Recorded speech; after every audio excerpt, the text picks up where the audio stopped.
Boses ng katotohanan, sandigan ng bayan.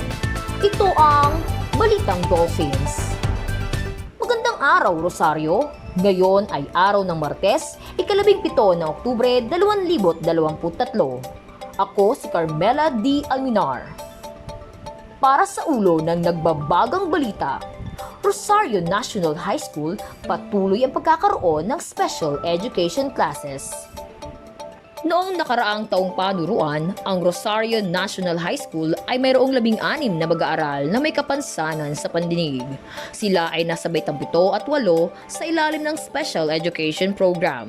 Sa kasalukuyan, ito ay nadagdagan na ng isa pang klase sa baitang 9. Ang bilang na nasa ilalim ng programang ito ay may kabuang 21 mag-aaral. Sa patuloy na suporta ng nasabing paaralan sa programang ito, nagiging posible na mabigyan ng pantay na pagkakataon sa edukasyon ang mga mag-aaral na may espesyal na pangangailangan sa pamamagitan ng mga programang nakatuon sa pagpapalakas ng kumpiyansa at kakayahan ng mga mag-aaral na daragdagan ang posibilidad na magkaroon sila ng magandang kinabukasan.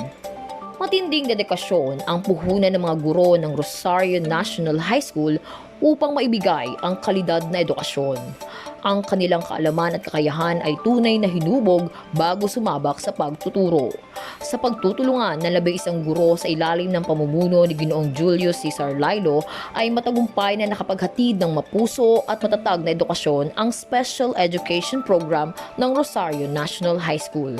Sa ganitong paraan, patuloy na pinatutunayan ng Rosario National High School ang kanilang pagpapahalaga at suporta sa edukasyon para sa mga mag-aaral na may espesyal na pangangailangan.